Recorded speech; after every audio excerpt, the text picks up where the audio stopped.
The Undead Town. The vampire story you won't believe is true. In the small town of Maplewood, nestled in the heart of a dense forest, strange things began to happen. It started with a few people falling sick, experiencing symptoms they had never seen before. They grew weak and pale, their eyes sunken and their skin cold to the touch.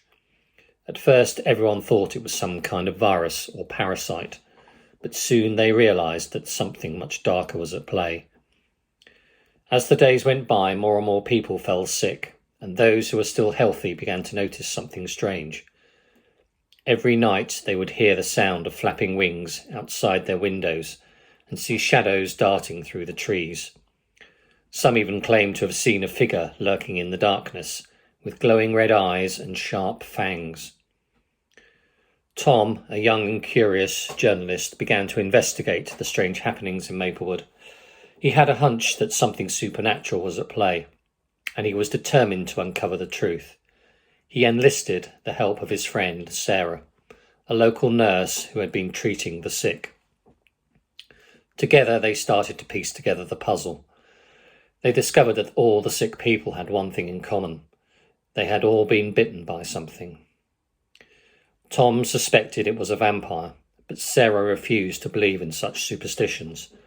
She insisted that they needed to find a scientific explanation for the illness. Meanwhile, the vampire continued to prey upon the town, growing stronger with each passing night. Its power was beginning to take over the town, and the people were becoming more and more despondent. One night, Tom and Sarah decided to investigate the source of the strange sounds outside their windows. Armed with a flashlight and a wooden stake, they made their way through the dark forest. As they walked, they could hear the flapping of wings growing louder. Suddenly, the vampire appeared before them, with glowing red eyes and sharp fangs.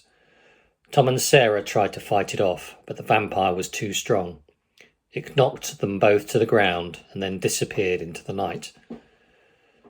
Tom and Sarah knew they were in grave danger. They decided to rally the remaining healthy people in the town, and together they made a plan to defeat the vampire once and for all. They armed themselves with stakes and garlic and set out to hunt the vampire.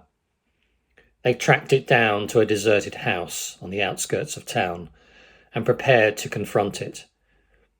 The battle was intense, with the vampire fighting back with all its strength. But in the end, Tom and Sarah managed to drive the stake through its heart, and the vampire was defeated. However, it was too late. The vampire had already taken over the town, and its people had become its thralls.